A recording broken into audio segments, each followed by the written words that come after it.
ጥያቄ ፈልግሻል።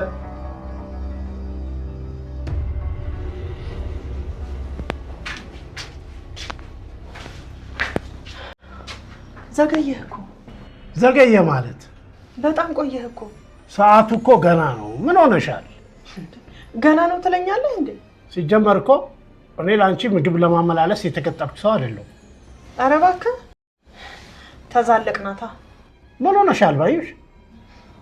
በቃ ነው ተያይዘን ማለቃችን ነው። ምን ተፈጠረ? እርግብን ሊይዟት ነው።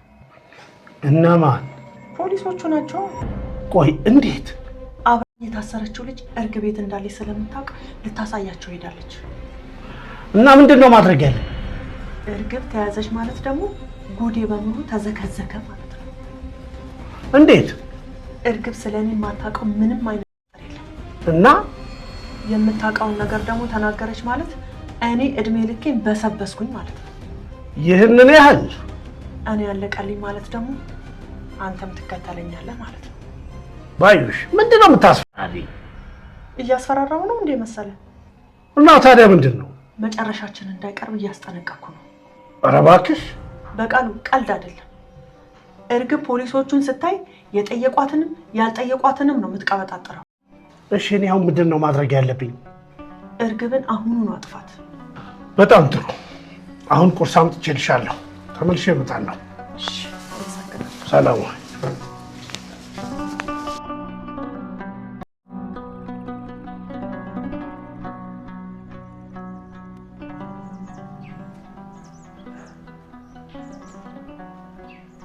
አሴር እንዴ አንቺው አሴር ምን ሆነሃል?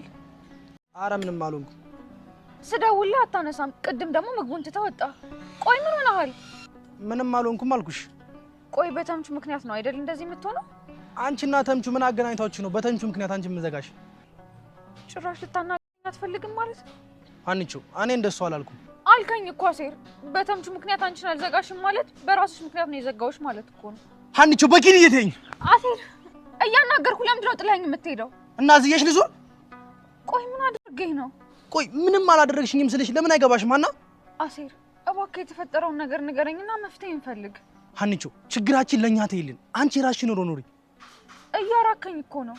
እኛ አልገፋንሽም። አንቺ ነሽ ዛሬ በመጡ ሰዎች ተከተሽ ነው የገፋሽን። እንዴ አሴር ቆይ እንዴት እንደዛ ትለኛለህ? አንቺው በኪዲ ሳልፈልግ ብዙ ክፉ ነገር እንድናገር አትገፋፊኝ። እኔ እኮ እናንተን በማንም ተክቻችሁ አላውቅም። እንዴት እንደዚህ ትለኛለህ? እንደሱ እያልሽ ራስሽን አሸጉጂ። አንዳንዴ ወይና እውነታውን ተጋፈጪ። አሴር አንቺው በጣም ጥሩ ልጅ እንደሆንሽ አውቃለሁ፣ ግን ምን እንደተፈጠረ ሳላቅ አሁን በጣም እያራክሽኝ ነው። ቆይ ምን አድርጌ ነው የተለወጥኩት? ከትላንትሽ ይልቅ ዛሬ ላይ ትኩረት አድርገሻል። ይሄንን ልጅ በጣም ደስ ይለኝ ነበር። አንቺ ግን ብዙ ብልጭልጭ ነገሮች አታለውሻል። አሴር ልቤ እንዳንቺ ነው እንደ ትናንቱ እንደ ፊቱ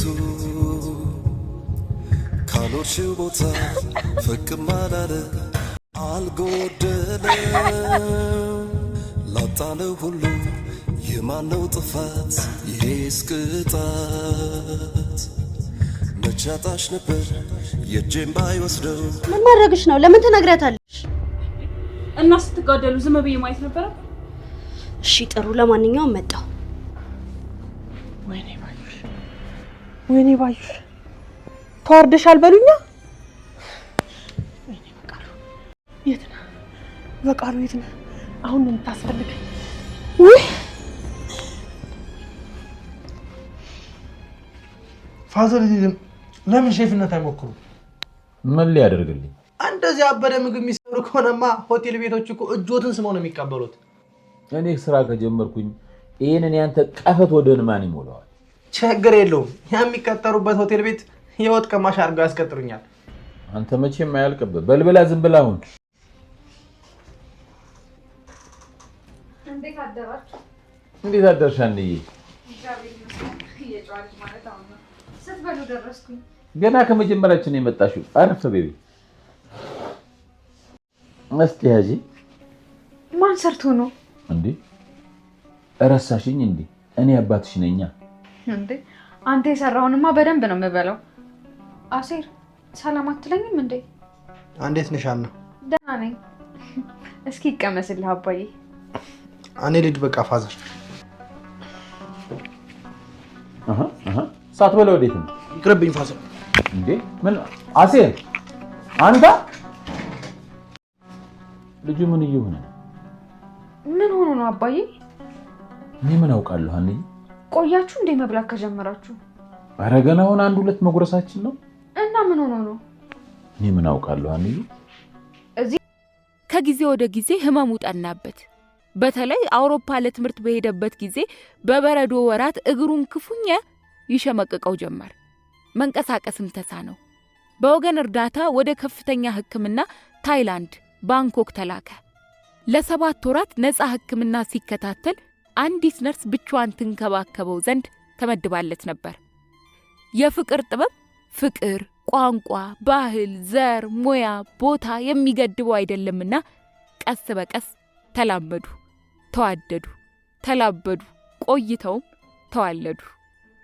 ታይላንዳዊው አባወራ የሆነው በዳዳ ደካማ ወላጆቹን አገር ቤት በወንጭፍ መሐለቅ እየሰደደ እህቶቹን ሥራ እያስለመደ የቀርሺ ገመድ እየወረወረ አንድ በአንድ ስቦ ከድህነት አላቀቃቸው።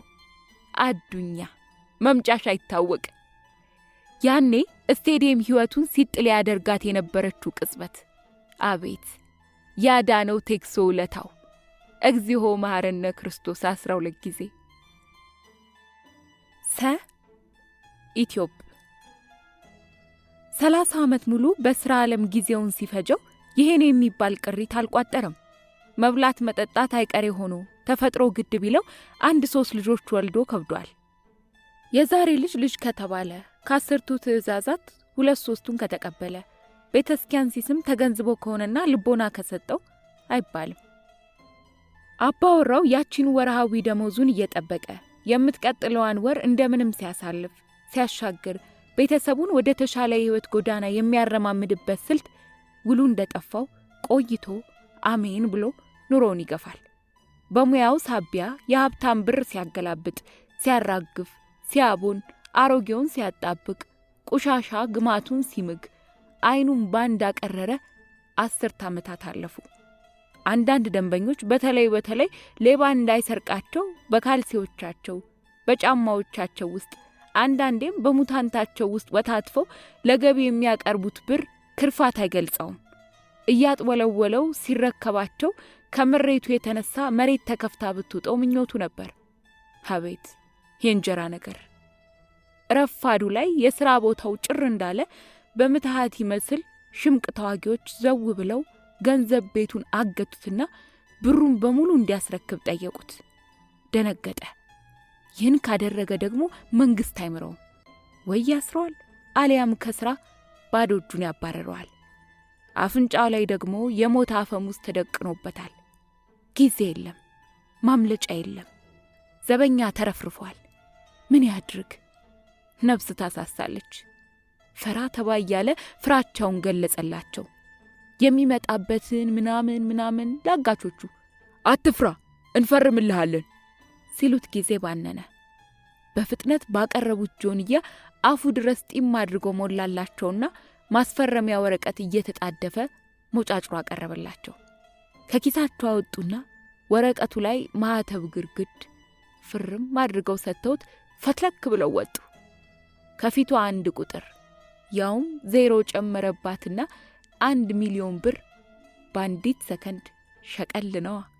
እድሜ ለኢንሹራንስ የአዱኛ በር ብርግድግድ።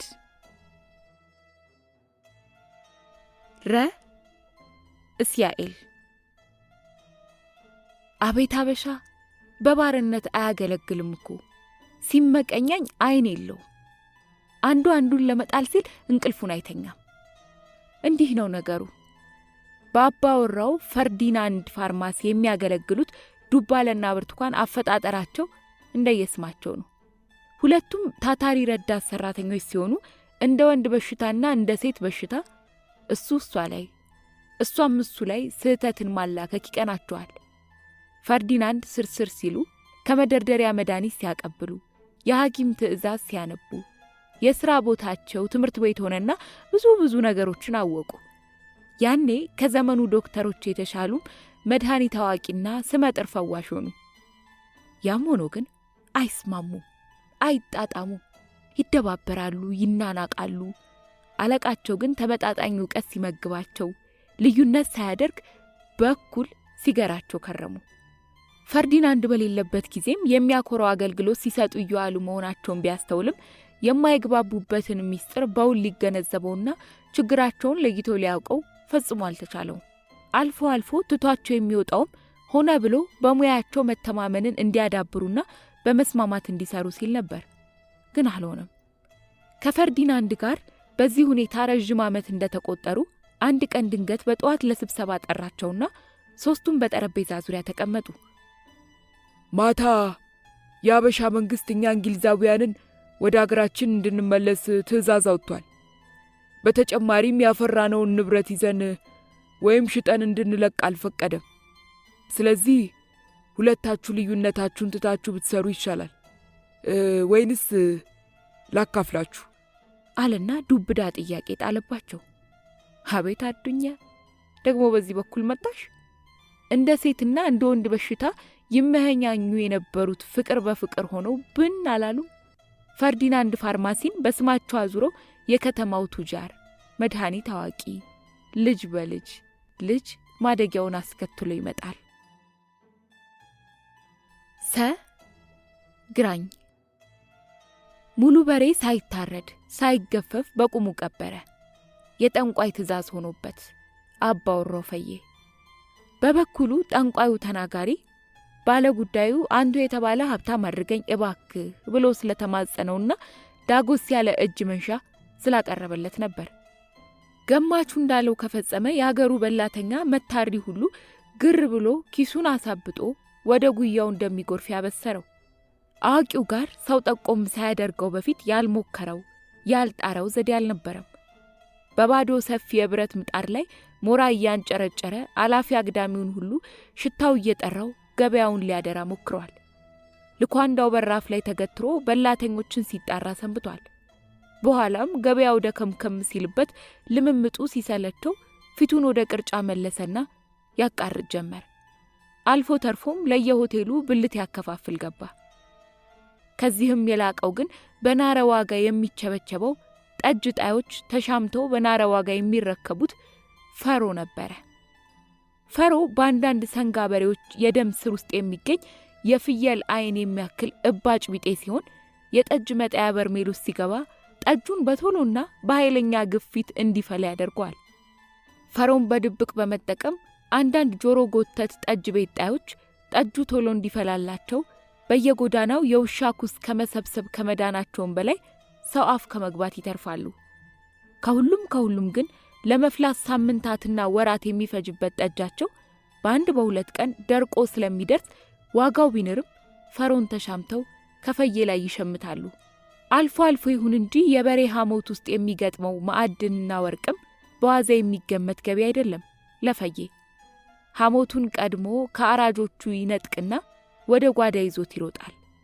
ከዚያም በቢሎ አሸርክቶ ውሃውን በኩባያ ያፈስና ከተገኘ ደግሞ ወርቁን ማዕድኑን ከኪሱ ጨምሮ እንደ ሕፃን እየቦረቀ ወደ ቅርጫው ይገሰግሳል። እንዲህ ገልበጥ እያለ ነበር የንግዱን ኑሮ የገፋው። ምንም ቢኮን ምንም ቢበለጸግ ነጋዴ በቃኝ አይልም። የሰው ልጅ ነዋ። አንዱ ፍላጎቱ ሲሞላ የሌላው ፍላጎቱ አንገቱ ብቅ ይላል። አዋቂው እንደሰበከው ያንን ወሬ የገበሬ ኩራት አራሹ ገበሬ እንደ ልጁ እንደ ቀኝ እጁ የሚያየውን ቅንጣት ሳያዝንለት በቁሙ ቀበረው። ያ መታሪ በላተኛ ሳይ ከነሻኛ ዳቢቱ ከነምላስ ሰንበሩ ከነታላቅ ታናሹ ከነሽንጡ ነብሮ እስከ ሌዘርና ተዋጽኦ ምናምኑ ቀበረው። ጠንቋዩም ሰመረለት። የአዱኛ ነገር አዱኛ መጣቻ። ከዛ በኋላ ፈዬን በባትሪ እያሰሰች ከች ከተፍ ድቅን መጨረሻው ሸምሽል ባዳ። ባል ድሮም ቢሆን ባዳ ነው ለሚስቱ። ይህንን ንፍጣም ደግሞ ባል ብዬ የምንከረፈፈው ምን ሞኝ ነው? የዘመዶቹ ጉዳይም ሊያስጨንቀኝ አይገባም። የባዳ ዘመድ ያው ባዳ ነው። አሁን እኔ ከሱ የምፈልገው የቤቱን ስም ወደ እኔ እንዳዛውር ውክልና እንዲሰጠኝ ብቻ ነው። ከሱ የወለድኩትን ልጅ ቢፈልግ ዘመዶቹ ያሳድጉለት። እኔ ራሴን ኑሮ መምራት ነው የምፈልገው። ካርታውን በስሜ ካዘዋወርኩት በኋላ እኔ ልጅት የማደርገውን እኔ ነኝ የማውቀው። ዛተች።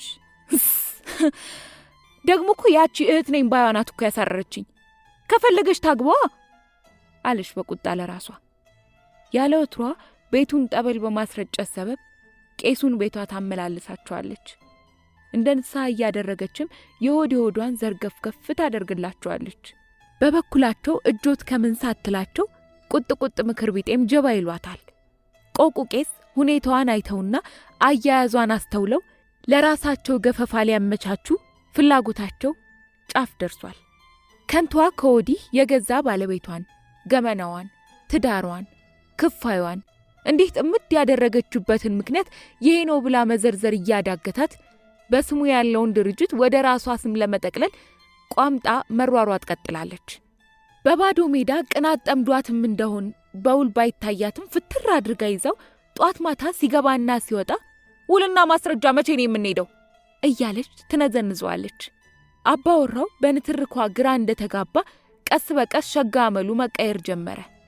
ማልዶ እየተነሳ የምክር አገልግሎት መስጫ ማዕከሉን ይከፋፍት የነበረው ሰውዬ ሳይታወቀው ማዕከሉን ጠላውና መራቅ ያዘ። እያደር ለየለትና የየለት ተግባር አድርጎ አንድያ ልጁን ከቤት ወደ ትምህርት ቤትና ከትምህርት ቤት ወደ ቤት ማመላለሱን ብቻ አጧጧፈው። ማዕከሉን ከመጥላቱ የተነሳ አንዳንዴ በሰራተኞች ተከፍቶ አገልግሎት እየሰጠ መሆኑንም መከታተሉን እርግፍ አድርጎ ተወ። አንድ ፍቅሩን ልጁን ብቻ እያንቀባረራት በሽኮኳ አንከብክቦ እያመላለሳት ከሚስቱ ያጣውን ፍቅር ሊያካክስ ጣረ። በዚያው ልክ ግን የምግብ ፍላጎቱ እየተዘጋ ቀስ በቀስ ሰውነቱ እየደከመ ተስፋው እየመነመነ አካላቱ እየዛለ ጉዳት እየበረታበት ጉልበቱም እየከዳው ውልቅልቅ አለ።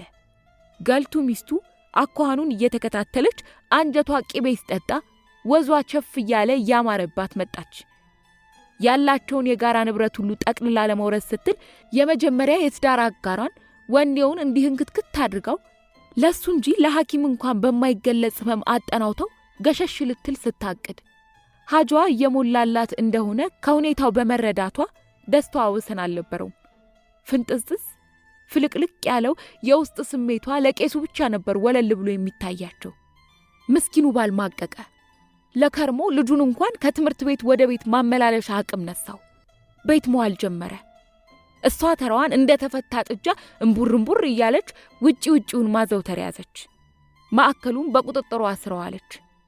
ቤት የሚለው ባሏን ትታ የጠበቃ ባለንጀራ መሆን ጀመረችና የግዱን ውልና ማስረጃ ቢሮ አንከብክባ ወስዳ የድርጅቱንም የመኖሪያ ቤቱንም ውክልና በስመ እጁ አስገባች።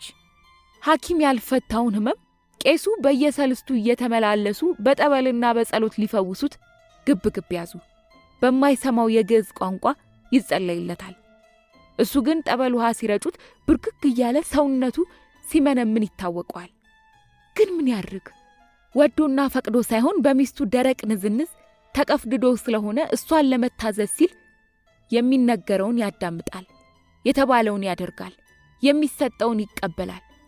ሰጥ ለጥ ጊዜው ሲገፋ ያ መልካም ሰው የሰው መውደድ የነበረው ደግና ተግባቢ እንዲሁም ታታሪ ጎበዝ ቤት በመዋሉ የጠፋ የሚል ጥያቄ በየመንገዱና በየሰፈሩ ይሰማ ይነሳም ጀመረ። በሄደች ባገደመችበት ሁሉ ጥያቄው ለሷም አልቀረላትም። ችክ ብለውባት የጠፋን ጥልት አደረገችው። ቢቸግራት የአቶዝ መኪና የፊት መስታወት የሚያክል መነጽር ገረገደችና ሰላም የሚሏትም ሆነ እሱን የሚጠይቋትን ሁሉ እንዳላየች ጥርቅም አድርጋ ቀርቅራቸው ዘግታ ማለፍ ጀመረች። አረፍ ባለችበት ቦታ ሁሉ ጥያቄውን ስታስታውስ ደግሞ ብጥብጥ አደረጋት። በእጅ የያዙት ወርቅ እንዲሉ ሳር ቅጠል ሁሉ የእሱ ጠያቂ መሆኑ አስበረገጋት። በጎ ሰው ህመም ጠንቶበት የተበተበ ተብትቦት ያልጋ ቁራኛ ሲሆን ወሬው ዘመድ አዝማድ ጆሮ ደረሰ። ስልክ ቢደውሉለት አይናገርም፣ አይጋገርም። ሚስቱ ግን ደህና ነው ደክሞት ነው ስትል ሸፋፍራ ታልፋለች። ልጅቱም ስለ አባቷ አንድም ነገር ትንፍሽ እንዳትል ማስጠንቀቂያ ስለምትሰጣት ስትጠየቅ ጸጥ ትላለች። ሰው አልጋ ይዞ ጥሩ ሐኪም ከተነፈገ እስከ ወዲያኛው ማሸለቡ አይቀርም። ብልጭ ብሎ ያልታያት እንደ ጌሪ በሄደችበት ሁሉ እግሯ ስር የሚደነቀርባት የቄስ ክስተት ነበር። ሞቱ ሲጣደፍባት አልተገለጸላትም። ቀብራ ስትመለስ ግን ትዳሯ ቅዝቅዝ ይላት ጀመር። ልክ እንደ በረዶ ያ ሁሉ ድካም ቆጫት። አብረው ያፈሩትን ለኔ ድርሻዬ፣ የድካሜ ዋጋ፣ ኮተት ኮልኮሌ ያለችው ከንቱ ሆነባት። ቀስ እያለም ድፍን አገር በሷ ሲፈርድ ድርጊቷ ቆረቆራት። አዱኛ ብቻ ሆነባት። ሙቀት አልባ ቢተኙበት የሚሞቅ እንጂ የማያሞቅ ይኩኖ ፋስት ኢንተርፕራይዝ ገናና የንግድ ስም ከሆነ ሰነባብቷል።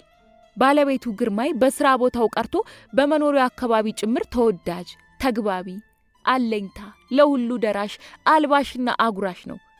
ፈጣሪ የልብ ያህል እንዲሉ ስራው ስኬት በስኬት የነካው ሁሉ ብር፣ ሀብት፣ ፍቅር ማራባትን ያዘ። በእድገት መጠቀ። የሰው ልጅ መቼም የፍላጎቱ መሰላል የላይኛውን በእጁ ለመጨበጥ የጨበጠውን መርገጡን በቃኛ ይልምና ግርማይ ፍላጎቱን አረ እነ ከሌለ ለመሆን ሳይሆን ለመብለጥ መንጠራራት አስፈለገውና መነሻ ካፒታሉን ማሳደግ ዳዳ። ያልሰበሰበው ዕቁብ አልነበረም። ያልተበደረው ነጋዴም በጣት የሚቆጠር ሆነ። አልበቃው። ያቀደው የተመኘው ጣሪያ ለመንካት ብቻ ሳይሆን ጣሪያው ላይ ለመቆም ነበርና ፊቱን ወደ መኖሪያ ቤቶች አዞረ። በሱ ማን ይጨክናል? ጎረቤቶቹ ሁሉ እንዴት ነው እያለ ጠየቀ። ምላሹ ሁሉ የቀና ሆነለት። አልጋ ባልጋ የቤት ባለቤት የሆነ ሁሉ ያውም ላንተ ግርማይ እያሉ ያሻውን ቸሩት። ቤት ያለው የቤቱን ካርታ ያስያዘለት፣ መኪና ያለው ሊብሬውን ለዋስትና አዘጋጀለት። ከዚህ በኋላማ ምን ይጠየቃል? ወደ ባንክ የጎተታቸው ይበደርና አፋቸውን ማስያዣ የሆነ ብር ጣል ያደረገላቸው ቀጠለ። ቱጃር ወደ መሆን ህልሙ ገሰገሰ። አመታት እንደ ቁራ ሲበሩ አባወራው ግርማይም አዲስ አበባ አብሮ በሮ ይመላለስ ነበር። መርካቶ የቱጃሮች ማረፊያ ሆቴል የመኝታ ክፍል ቁጥር 33 ለጽዳት ሲከፈት ሙሉ ሱፍ ልብሱን እስከ መጫሚያው ሽክ ብሎ ለብሶ እንዳለ አንገቱን በገመድ ሸምቅቆ ተንጠልጥሎ ሲገኝ ያልደነገጠ አልነበረም። አዱኛ እንዲህም ትጠፊያለሽ፣ ያበሻ አትፍተህ ጥፋ ተዘመረላቸው። ዝናውራሪ ሆዬ ዝናውራሪ ሆዬ ለዝናው ብለው ሆዬ ቢሰጡት ጋሻ ሆዬ ለናቱ ሰጣት ሆዬ አመድ ማፈሻ ሆዬ ሆዬ። ይህ ተራኪ ነው።